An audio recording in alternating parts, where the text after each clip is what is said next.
What's up, everybody? This is Mr. B with A&F Barber Academy. I'm here with my son Joe, and this is DFW Boss Talk. We're starting a new podcast, and this is episode one. With that being said, Joe, go ahead and introduce our guest. This is the one and only Nani we have today. Thank you, Nani, for coming out. I want to start off with how was the drive here? The drive here wasn't too bad. It was a little crazy this morning. I was a little busy up and down, but pretty smooth. So to give everybody a little introduction to why we're doing this podcast, Boss Talk is to me is anybody that it's not just by title, it's not just by having pretty much just the name. It's about being a leader, being an entrepreneur, being somebody that has a mentality. Because I believe that being a boss starts from from when you first start something and you have the intention to pursue a career, a trade, or whatever hobby you'd like to have. And so Juan Nani is somebody that I've known for about 10 years, and he's somebody that throughout, and I met you in barber school at Mid Cities. So throughout knowing him, I've always seen positive energy. I've always seen somebody who's always willing to give, rather than just receive. And you gave your time to people. He's been on missionary trips. He has his own clothing brand. So you're a source of inspiration for me, and I just wanted to let you know that, kind of give you your flowers and tell you kudos to that. But I also wanted to highlight you because I'm in Dallas and Fort Worth, Right. so you were kind of out the way. Yeah. In Waxahachie, Yeah. so I don't think you've gotten the proper recognition. Yeah. Not being in the city. So this is kind of the moment for me to highlight you and kind of let the people know, who you are, So Yeah. if you want to start telling your story. I appreciate that. Shoot, like Mr. B said, I've been in the game for 10 years, licensed. You know, uh, just to give you guys a little bit of my background, I found my first pair of clippers in the football locker room. I don't know if I ever told you that. Nah. Yeah, so that's pretty much where my barbering career kind of started, where I found a talent I didn't know I had. So fast forward a little bit, I meet Mr. B at Barber College, which you influenced me a lot. I kind of knew how to do some designs here and there. I thought I knew it until I went to Barber College. You were just on top of the game, and you taught me a lot. You taught me a lot. So, yeah, fast forward from Barber College to now, just recently I opened up my barber studio. Um, so, that's what, a couple months ago. Yeah, I seen that. So talk about that. Like, um, this is your first own business, right? Because you were Right. working at Gigi's for years, Yes. and were you nervous opening your first kind Uh, of venturing off on your own? How did yeah, that feel? yeah. Oh, you're always gonna have that in the back of your mind. Like, what if it doesn't work out? Right. You know what I mean? But it's always that negativity that always wants to bring you down, and that's one thing that I've always stuck, or I've always known that fear is your number one enemy. But even though I know that, I still have a little bit of fear. But there's another part of me that still willing to take the risk and step out of my comfort zone.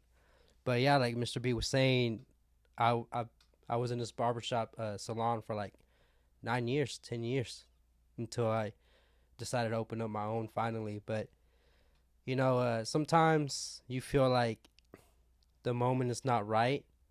You just got to keep hustling and believing. Like, I'm a believer, so I walk by faith, not by sight. I learned that. I learned that quote, or that how do you call it? That saying. The script. That's great. Uh, I heard that whenever, a couple months before a mission trip, and I was like, wow, that's crazy. I kind of been doing that.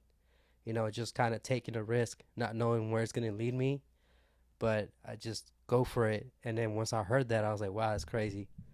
Like, you walk by faith, not by sight.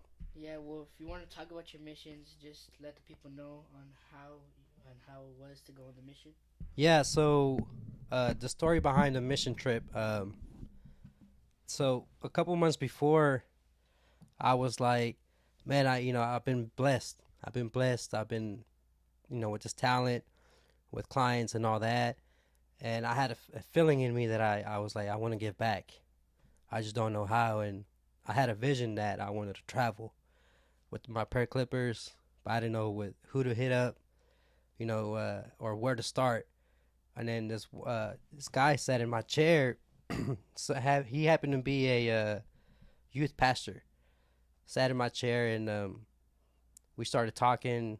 A couple of weeks went by, came back, and he was like, "Hey, we have a mission trip coming up to Africa and to Honduras. Would you like to come?" And that's when it clicked. I was like, "Wow, that's crazy." Like a couple of weeks back, Right. I had a vision that I wanted to travel with my pair of clippers. I just didn't know where to start. So then I was like, man, dude, honestly, I've been thinking about that. I just didn't know where to start. So, I signed up for it, signed up for Honduras. We went to Honduras. I took my pair of clippers with me, and just seeing those kids' faces, like, of joy of not getting a haircut for months. Because we were going to places where it's like really poor. It's not even the city. In the main city of Honduras, it's like the outskirts of Honduras. So you were Where, like in the trenches. You weren't yeah, just where the tourists go to go visit. no, we weren't in nice areas. We were in the areas where it was just really like poor, you know. So yeah, being there for a week, I cut hair every single place we went to. We visited, and then being there, I a new door opened up for me. I met another guy that was running another big nonprofit organization that builds schools, and he does crop behind the schools. So he feeds the kids too, and he was like, "Hey, I'd like for you to come back and teach kids how to fade, like how teach them a trade That's that they can big. be successful in, because in Honduras, like a lot of these young kids, they find the easy route, because they're poor and stuff like that. So there's a lot of gangs involved. They involve these kids. They'll tell them like, "Hey, send this or deliver this package for so much money." They'll do it. So a lot of times, these kids start going the wrong route. So he was like, "Hey, I'd like for you to come back and teach them that, or teach them how successful you've been behind the pair of clippers." And so I was like, "Wow, that's crazy!" Like just being out there. I went out there just to cut hair, not knowing that a new door would open up for me. And that's kind of what well, I like to touch on a couple things with that. Sometimes we don't appreciate or take for granted how Right. well and how good we have it, in the United States, because I hear in those type of countries in Central America and other places, the haircuts, you know $5 or Yeah. less. How much were they charging over there? Shoot. Over there in Honduras, Mm-hmm. uh, I didn't go to a barber shop, but I know the prices over there were really low. Yeah, so the opportunity, that's just because the money's not the same, so Yeah. we kind of take for granted the opportunities that we have. And I like that you did that because like you said, you just went over there to give back, but you came back, like you said, you didn't know what was going to happen. You Mm-hmm. just was trying to do a good deed, but you came back with the opportunity to do something Right. even bigger than what you intended to go for the first time. Yeah. And that's coming back to really impact their lives, because if you could teach them how to cut hair, if you could do all that, Mm-hmm. that could really change their lives, Oh yeah. because there's no limit to what we could do as barbers, Mm-mm.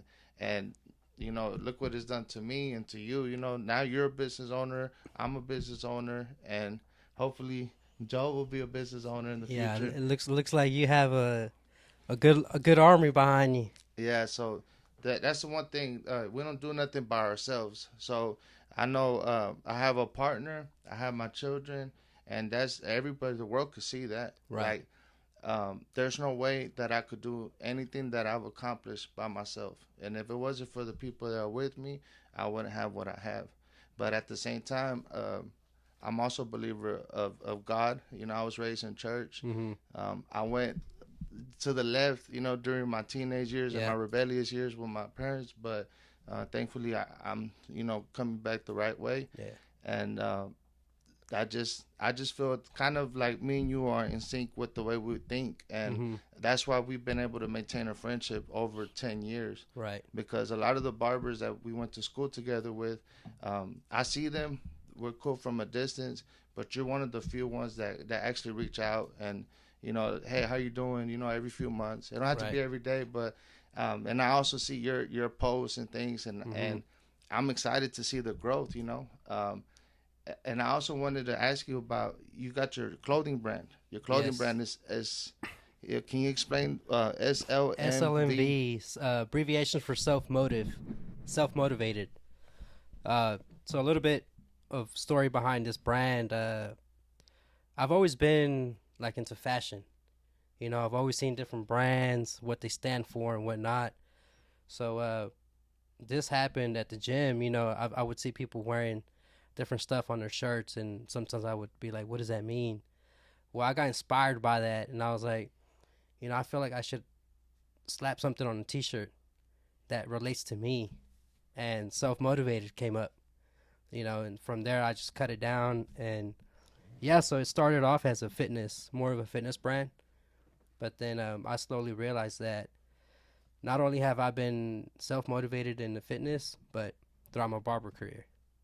So I was like, man, I could really do something with this, and I can really inspire and motivate others and create something that people can relate to in any aspect.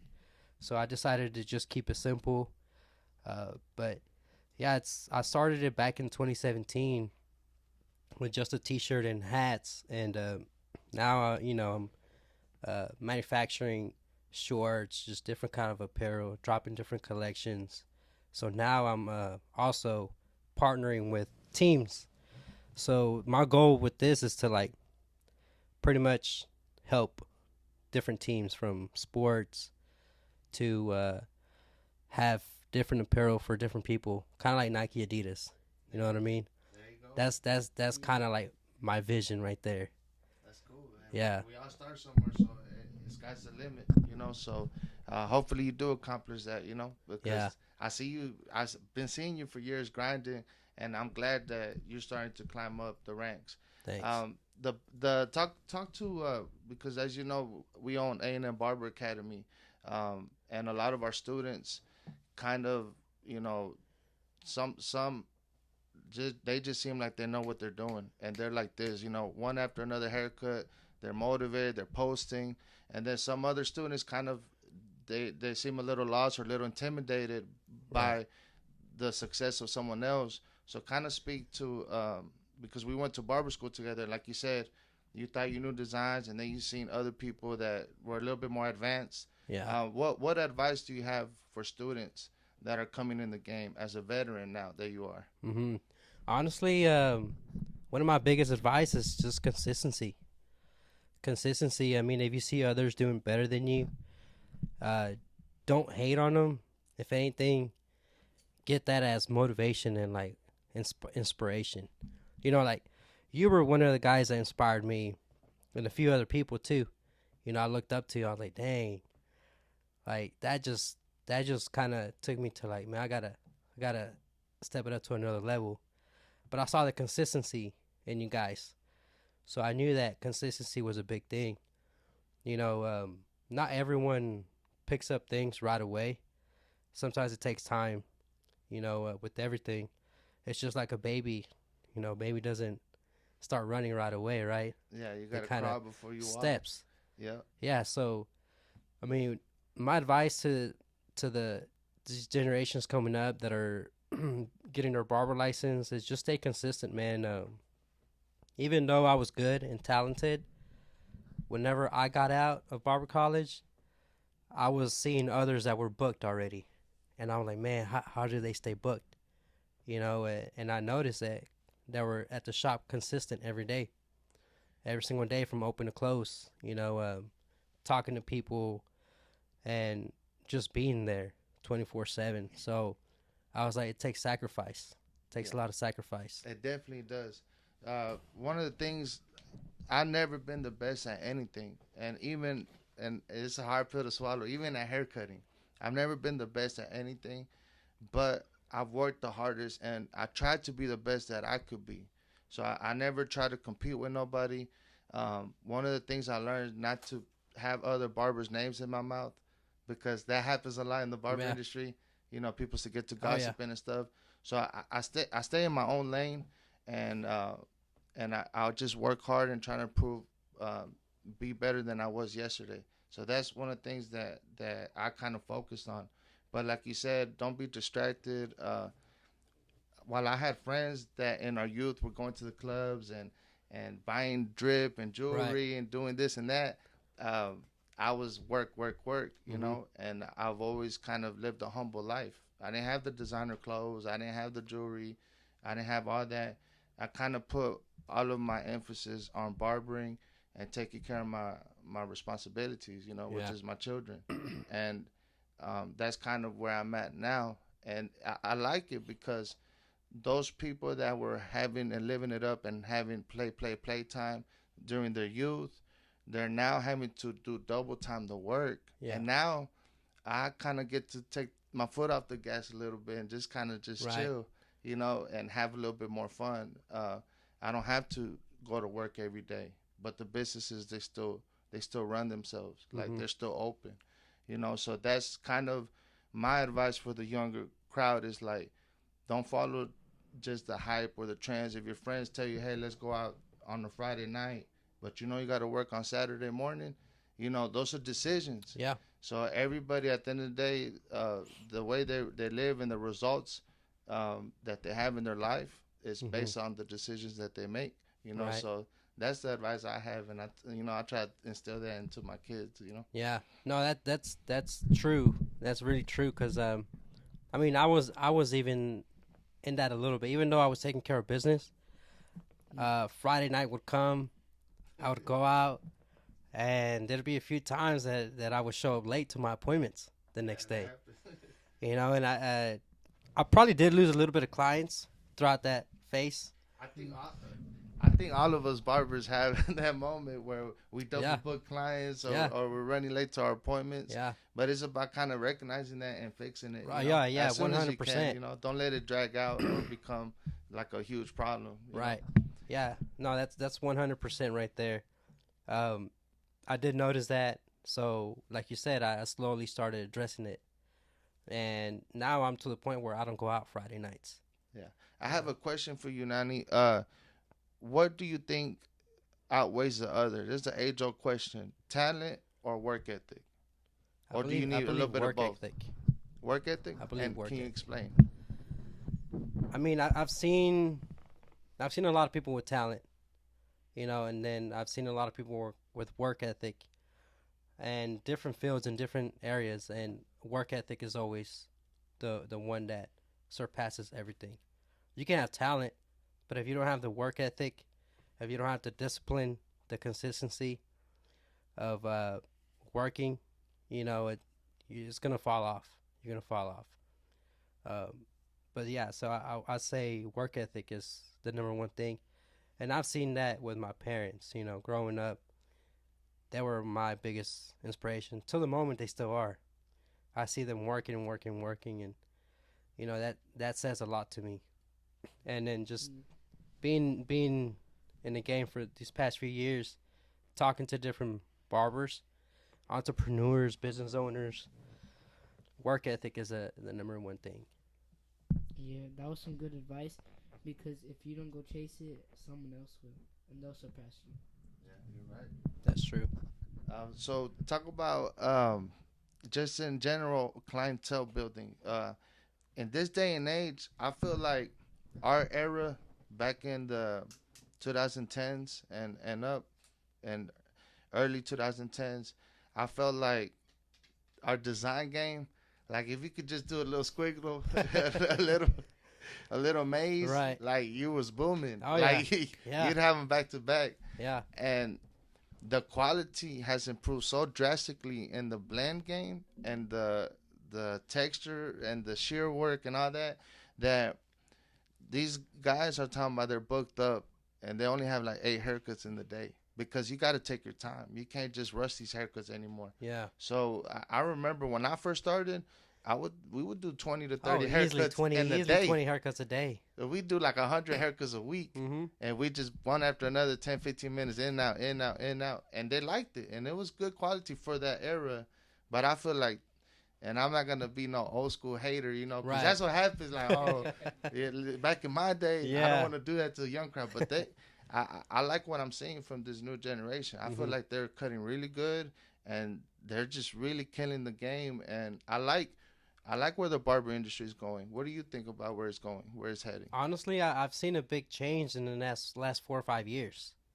Last 4 or 5 years, I've seen a lot more people um, Adding getting in, color, yeah, stuff like getting that. into the barber game, and I think there's a lot of reasons.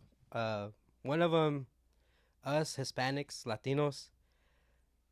Back then, our parents didn't see barbering as a career. Yes. Honestly, No, I but know. I'll speak on that in a little bit. But but go but ahead. like in my hometown, I have a pretty good name for myself, and people have seen how successful I've been. That I can tell a lot of these parents, like the kids that I used to cut their hair, they were young. Now they want to be barbers, and their parents are like okay with it. Right. Why? Because they see how successful I am. They see how successful a lot of these barbers are actually behind the chair.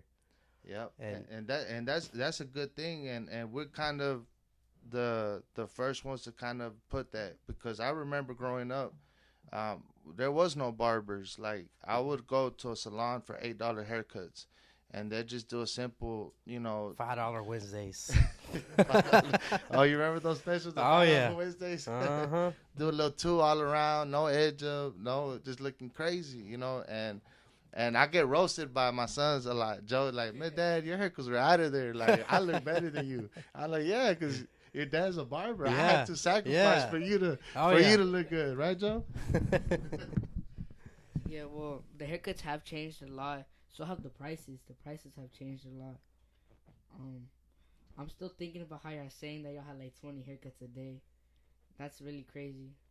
Yeah, we're knocking easily 20 haircuts a day, but I mean now, like you said, the barber game has really changed a lot, and like how he said that the prices are going up, Yeah. and we kind of paved that the Yes. price change, Yeah, we did, because within the last 10 years. I remember the first time I charged $20. Like, people That was a lot. they were going crazy. Like, what? Like, You hey. charging this much? And now, I'm still modest, because I like people like, Mr. B, you need to charge more. Your haircuts are this and that. Like, but you got to remember, I started charging $8. Yeah, I started charging $8. So for me, more than $30 is a lot. yeah, And I've done it, and I've had clients pay me like 100, 150. Like, I've had that before. right. But it's just because I'm kind of set on those days. It's like it's hard for me to pick up on the price, and I'm proud of it though. I'm proud of these young Mhm. barbers that charge you $60, $80 a haircut.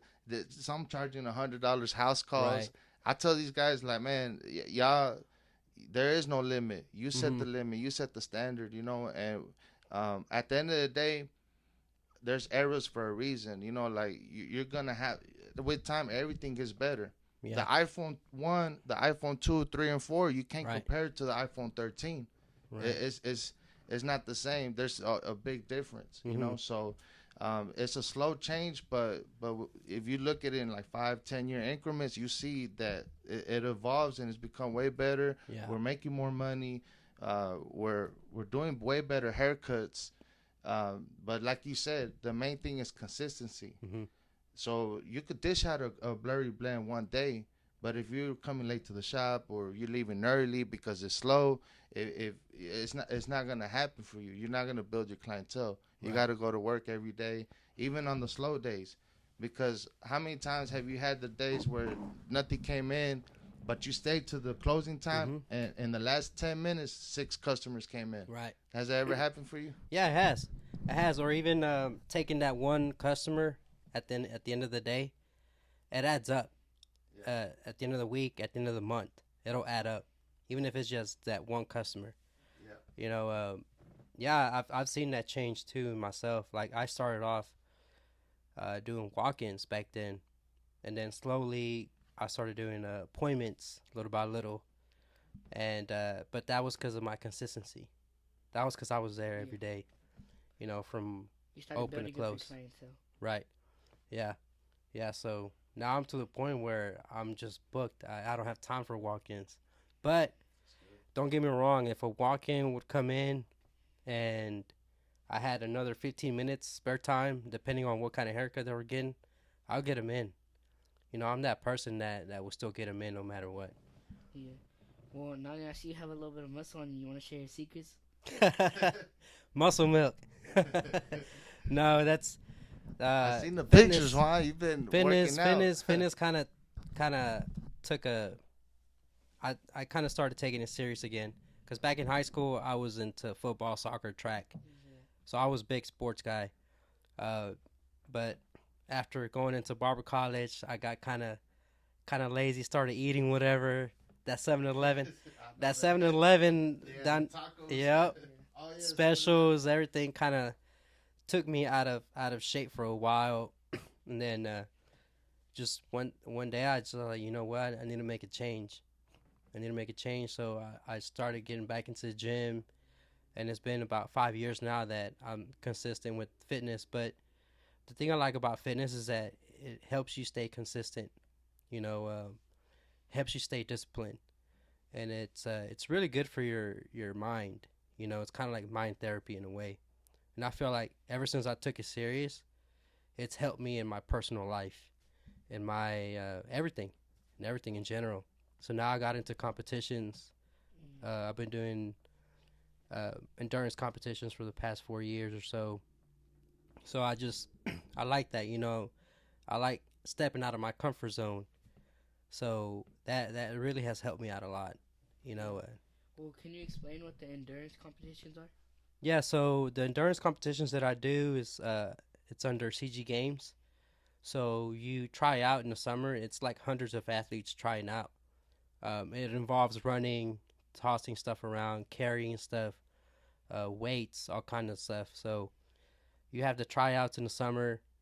They pick the top 50 in the nation to qualify for the finals, which is in like November. So they give you like another 3 months after that. So yeah, like once I found that out, I got into it. I tried out the first year. I made it. And ever since then, I was like, you know what? This is going to be a new challenge for me every year. Try to make it. So it's been 4 years in a row that I make it every year. And it's top 50 in the nation. So that kind of lets me know that I'm doing good. It feels good too. Yeah. Yeah. So, what do the girls say about the muscles? Shoot. What's funny is sometimes you get into working out because you want to look good, and you want to get girls and whatnot. Uh, so that was a little bit of also why I wanted to make a change. But then I slowly realized that it's not just about people; it's about you. It's about making a change for yourself. Don't get me wrong. You will have, if you start looking good and all that, you have girls like hitting you up out of nowhere, like, hey, I need you to teach me some stuff or this and this and that. But at the end, like, I stopped caring of what other people thought about me, or if I wanted to look good for girls. I was like, man, I want to do this for me.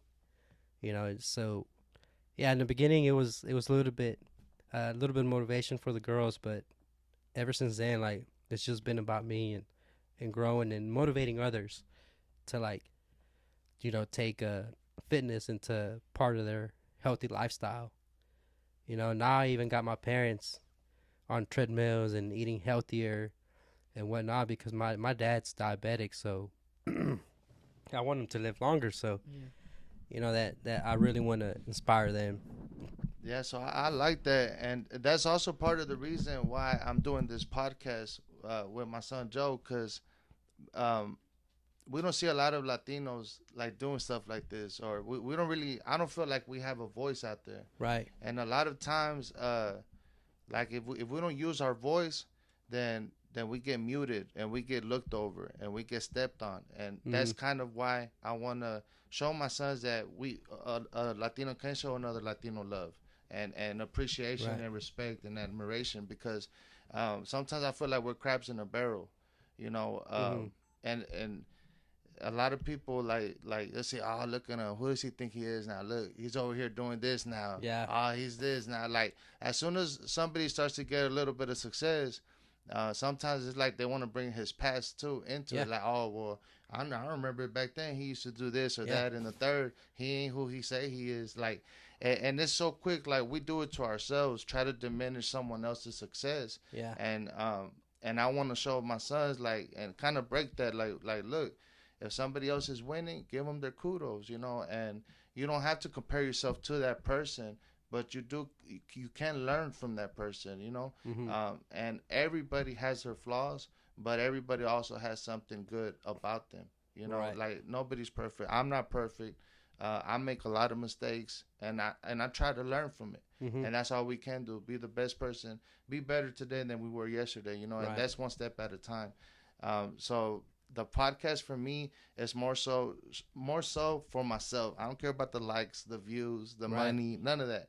I'm doing this for my sons to see entrepreneurs like yourself, people that I admire, for them to hear like your gems and your bit of wisdom, Mhm. so that they can learn. Because at the same time, it's good for the youth to hear from different people that are doing good things in the world. You know, because that's something he's never heard about, missions. Have Yeah. you ever known about people doing stuff like that, or known somebody that did that? Well, I didn't really know that, and so my dad like introduced me to you, and he told me more about it. I was like, oh, that's really cool. That's really fun. Maybe when I get older, I would like to do something like that or go out to places. I'd really like to do that when I get older. Right.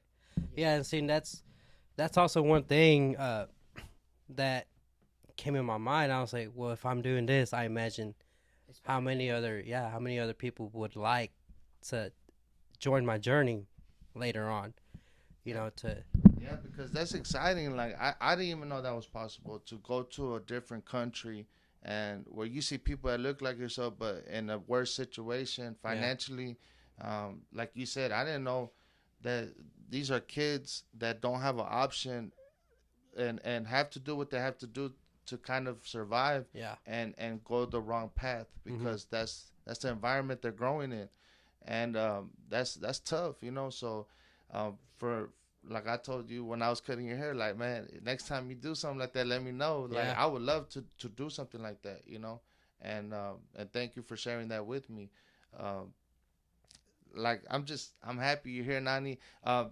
Let's go to you telling people how to find you on social media, how to find your clothing apparel, because we also do want to show love and support and make sure everybody Right. supports local businesses, small businesses like myself and you, and make sure they know where to find you. You're located in Red Oak. Is your Yes, new right now place, right? that's where I opened up the new studio at, uh, which is gonna be like a production studio in a way.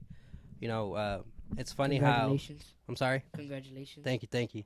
Yeah, it's funny how like fitness and the clothing line lined up with what I'm doing in my career.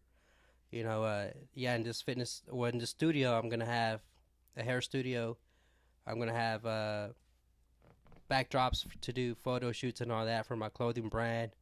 And then on the other side, I'm gonna have a fitness studio to also do my fitness content.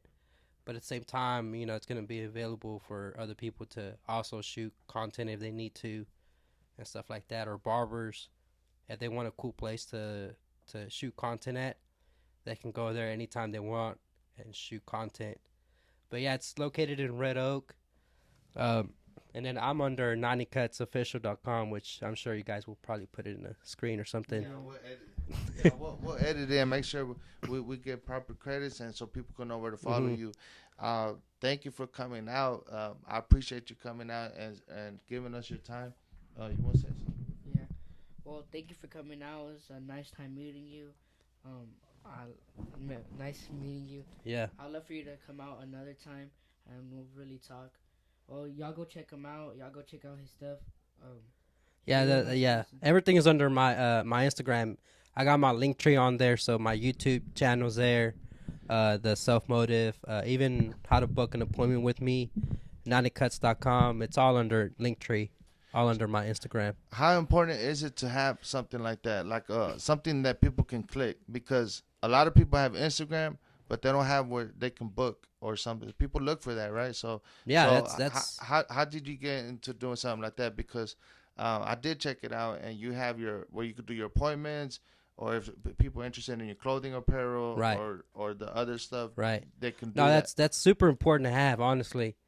Um, and now now these barbers, they really got it made because they can get people to find them faster through social media.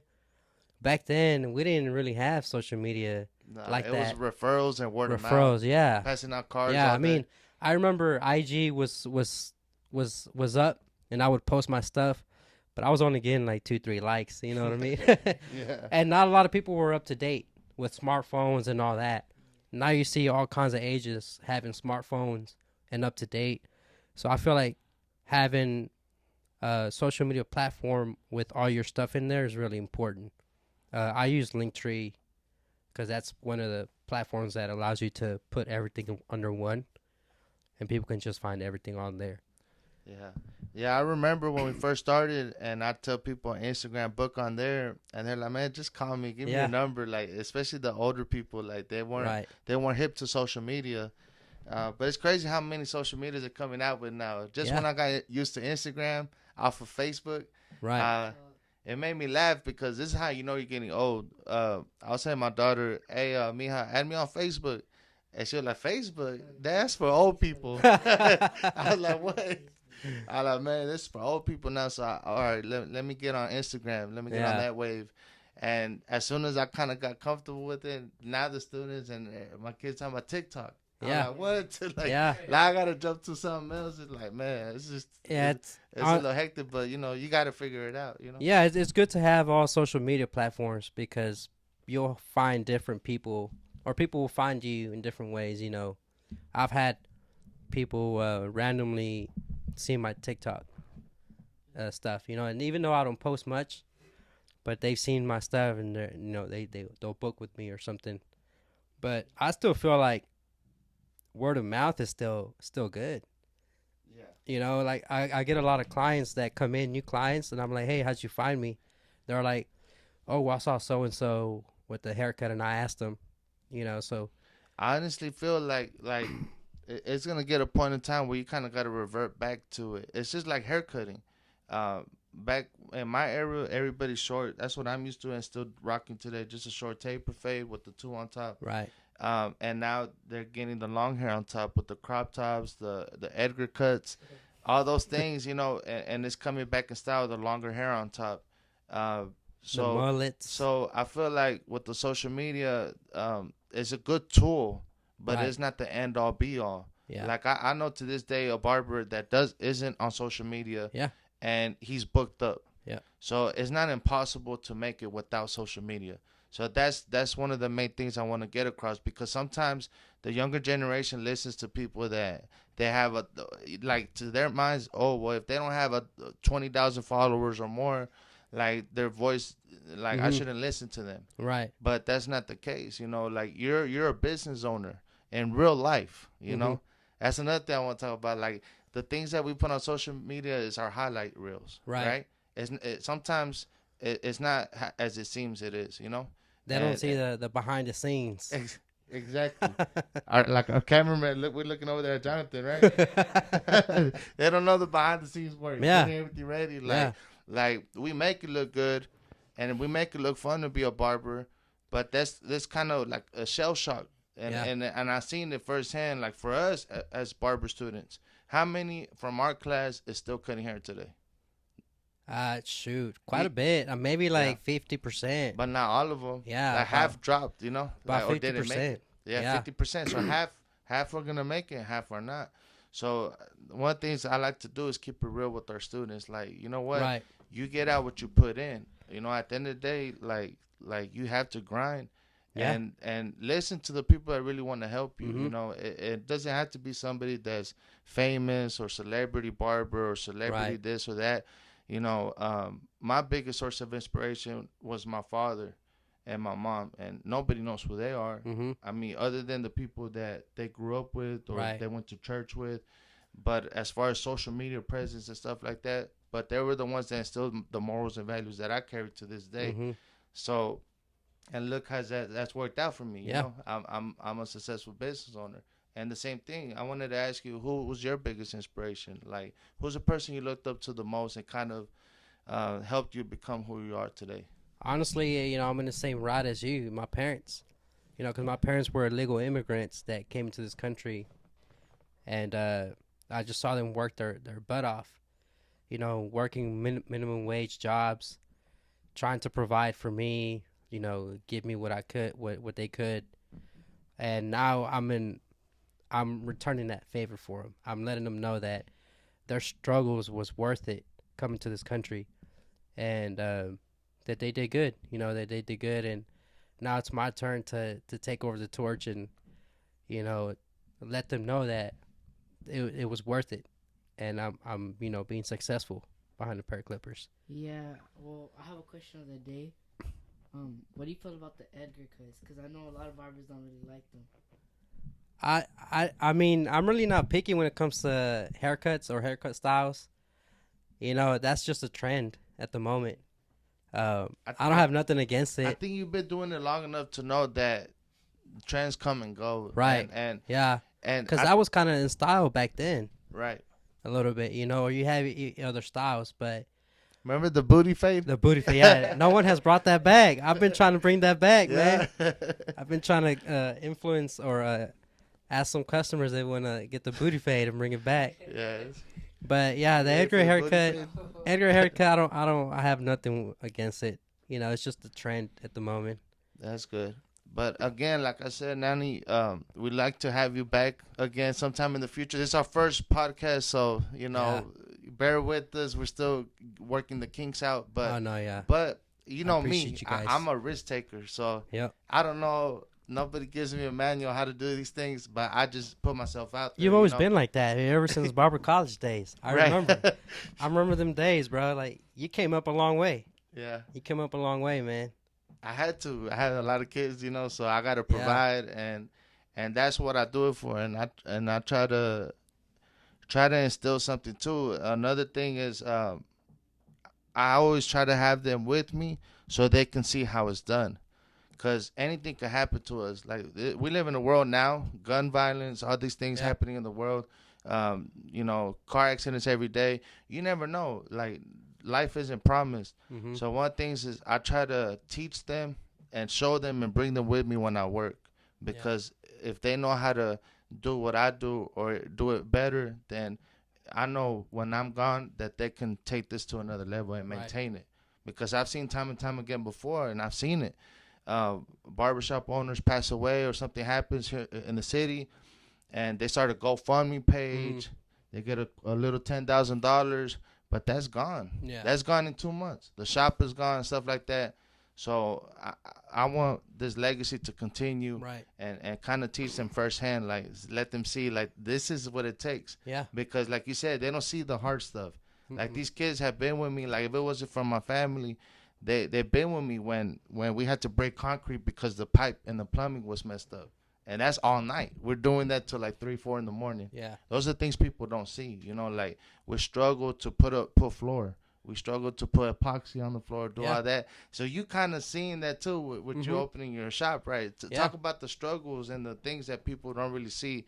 They just think you just you just have money and you invest and it's just there. Yeah. Is it that easy? Yeah. Yeah. Honestly, like take it back to after getting my license, 2 years in, I was kind of like second guessing myself, and I was like, man, shit, is this really for me? Because I wasn't picking up like I was thinking I was supposed to pick up. Yeah. Yeah. Because in your mind, you're like, I want to be at this point at this time, And 2 years went in, and I was still kind of busy, but not as busy as I thought. So I was like, maybe I should just quit barbering and just find me a regular job. You kind of let down, but Yeah. you got yourself. Yeah, but then I just like, you know what? Nah, like I gotta stick through it. I gotta stick through these struggles. And yeah, 9 years later, I'm opening up my own place, my own business. And it's just crazy that, eventually hard work does pay off. Yeah. All right, man. I hope Joe, you got enough gems for today. See, this was about uplifting, motivating, and helping one another. We're a community, so being a barber is blessed my life. As you can see, it's blessing his life and many others to come. So let's show love to one another. Let's not hate on one another, and let's just keep it going. Again, I want to thank you, Juan. Nani Cuts Official on Instagram. Yes, sir. That's where all his information, his clothing line. Y'all support, show love, and let's get it. Yes, That's my sir. motto. Appreciate it, Mr. B. Nice being here. Yes, sir.